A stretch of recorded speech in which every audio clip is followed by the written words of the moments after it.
আম্মু দেখো তো আমাকে কেমন লাগছে। হ্যালো, আমরা এই কোথাও ঘুরতে যাচ্ছি নাকি? আরে তুমি আসো না আগে। এটা ধর, রেডি হয়ে নে। আজ বিকেলে তোর বিয়ে। আজ বিকেলে বিয়ে মানে কি বলছো সব? আমি একদম ঠিক বলছি, বিকেলেই বিয়ে। আমি তো বিয়ে করবো না। আমি তোমাকে বলেছি যে আমি বিয়ে করব। ছেলেকে আমি তাই তো জানি না, তুমি বললো আর হয়ে গেল আমি বিয়ে করে ফেলবো, এরকম হুটহাট বললেই হলো? আমার একটা পছন্দ আছে না? আমি বলে দিয়েছি এখন তোকে রেডি করতেই হবে, বলতেই হবে। আমার মান সম্মানের ব্যাপার, দিচ্ছি মান সম্মানের ব্যাপার, আমি না করতে পারবো। মামা যাবেন? আপাতত যেই দিকে দুই চোখ যায় সেই দিকে যাবো। মানে আমাকে দেখে বুঝতেই তো পাচ্ছেন বিয়ে থেকে পালিয়েছি। চলেন একটু ঘুরি। জানো এক্সকিউজ মি, এই এই অ্যাড্রেসটা কোথায় বলতে পারবেন? এই অ্যাড্রেস আপনার কি দরকার? আমার একটা বিয়ের দাওয়াত আছে, না আমার বেস্ট ফ্রেন্ডের বিয়ে। ওরকম কোনো অনুষ্ঠান করছে না, বললো যে দেখতে গিয়ে বিয়ে হবে। এই অ্যাড্রেসে গিয়ে আপনার কোনো কাজ নেই, আজ বিয়েটা হচ্ছে না। কেন? কারণ কনে বিয়ে থেকে পালিয়েছে, তার বিয়েতে মত নেই। আপনি কিভাবে জানলেন?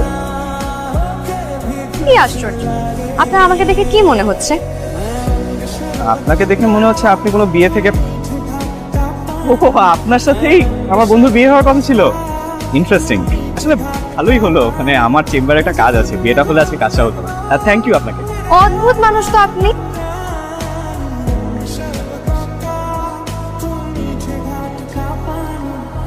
মা, খিদে লেগেছে, কিছু খেতে দাও তো। সারাদিন কিছু খাইনি, বিয়ে খাবার দাবার বেঁচে গেছে না। তোদের বাসা থেকে পালিয়ে গেলি, কিভাবে পালি? আমাকে ভুলে যেতি। সবার সামনে কিরকম ছোট। তুমি কি পাগল মা? জানিয়ে গেলে সেটাকে কি পালানো বলা হয়? তোর যে ছেলেটাকে পছন্দ না, এটা আমাকে আগে বললে হতো। তুমি আমার কোনো কথা শোনো, আমি তো ছেলেকে দেখিনি, পছন্দ হবে কি? আর এভাবে না দেখে শুনে কাউকে বিয়ে করা যায় নাকি?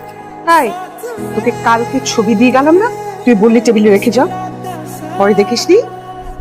শোনো মা, এভাবে না বিয়ে হয় না। একটা ছেলেকে বিয়ের আগে ওর সাথে কথা বলতে হবে, ওকে জানতে হবে, আগে দেখতে হবে যে ওকে আদৌ বিয়ে করা যাবে কিনা। তারপর না হয় আমি সামনের কথা ভাববো।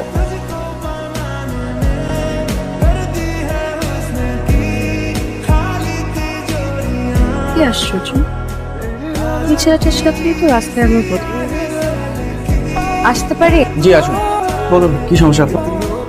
ঠিক, কালকে আমার আপনার সাথে বিয়ে হওয়ার কথা ছিল, আপনি আমাকে মিথ্যা বললেন কেন? আপনার সাথে কথা বলতে ইচ্ছে হচ্ছে, তাই একটা ওষুধ বানিয়ে নিলাম। আর আমি যে বিয়ে থেকে পালিয়েছি, আপনার আমার উপর রাগ হয়নি? রাগ কেন হবে? আপনার বিয়ে করতে ইচ্ছে হচ্ছিল না, সাহস করে পালিয়ে গেছেন, এটাই তো ভালো। কোনটা নিজের ইচ্ছার বিরুদ্ধে বিয়ে হলে সেটা খারাপ হবে। আসলে আমার মা একটু অন্যরকম, কখন যে কি করে বসে কিছু বুঝে উঠতে পারিনি। আমাকে কিছু জানায় আমি জানেন, কিন্তু আমার বিয়েটা ঠিক করে ফেলেছে। এখন আমি তো আপনাকে কখনো দেখিনি, কথা হয়নি, জানো আমি এই জন্য কি করবো বিয়ে উঠতে না পেরে বিয়ে ঠুকে পাচ্ছি। চেনেন না, জানেন না, যাকে তাকে বিয়ে করা যায় না। আচ্ছা আজকে আসি।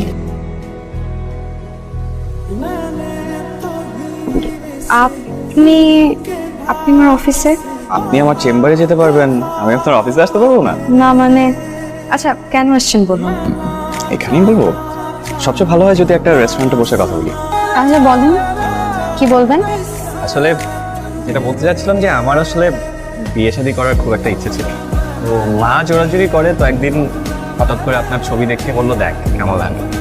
আপনি তো এমনিই দেখতে খুব সুন্দর, তাই ছবি দেখে খুব ভালো লেগেছে। কিন্তু কি আর করা, হলো তো আর না, তাই আর বিয়ের কথা ভাবছি। আপনার কি অবস্থা? মানে আপনি কি বিয়ের কথা ভাবছেন না?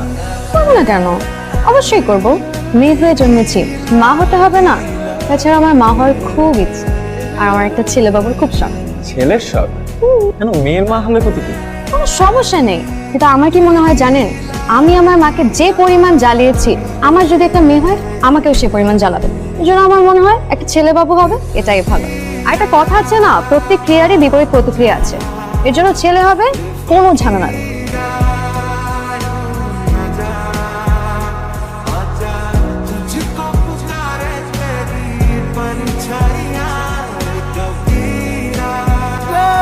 এই যে শুনুন, এই যে আপনি বৃষ্টিতে ভিজছেন কেন? জ্বর আসবে না? সমস্যা নাই, ওষুধ খেয়ে নিবো। উঠেন, রিক্সায় উঠেন। ভিজা তো। ভেজা তো কি হয়েছে, আসুন।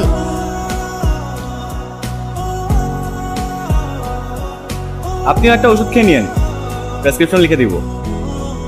ওকে ডাক্তার সাহেব।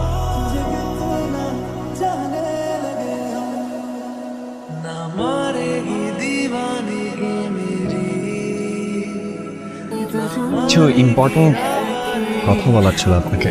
আসলে আমি বুঝতে পারছি না যে আসলে কিভাবে বলবো আপনাকে, আপনি কিছু মনে করেন কিনা। বলেন না, আমি কিছু মনে করবো না, বলেন। আপনার সাথে তো আমার বিয়ে ঠিক হয়েছিল, আপনি বিয়ের আসর থেকে পালিয়ে গেছেন। দ্যাটস ওকে, আসলে আপনি আমাকে চিনতেন না, জানতেন না, দ্যাটস কমপ্লিটলি ফাইন। কিন্তু আসলে আমি আপনার ছবি দেখেই আপনাকে আমার খুব ভালো লেগে যায়। স্বপ্ন দেখি যে আমাদের বিয়ে হবে। সেই স্বপ্ন পূরণ হয়নি, বাট দেখুন এত কিছু পরেও আসলে আপনার সাথে আমি যোগাযোগ করি, আমাদের কথা হয়, আমরা একসাথে ঘুরি ফিরি।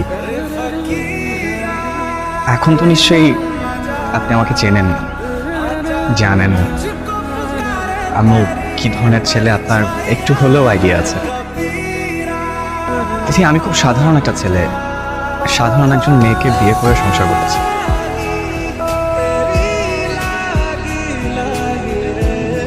তিথি, আমি আপনাকে বিয়ে করতে চাই, মানে আপনার সাথে সংসার করতে চাই। কেউ কিছু বলছেন না যে? আপনি জানেন না মেয়েদের চুপ করে থাকে সম্মতির লক্ষণ?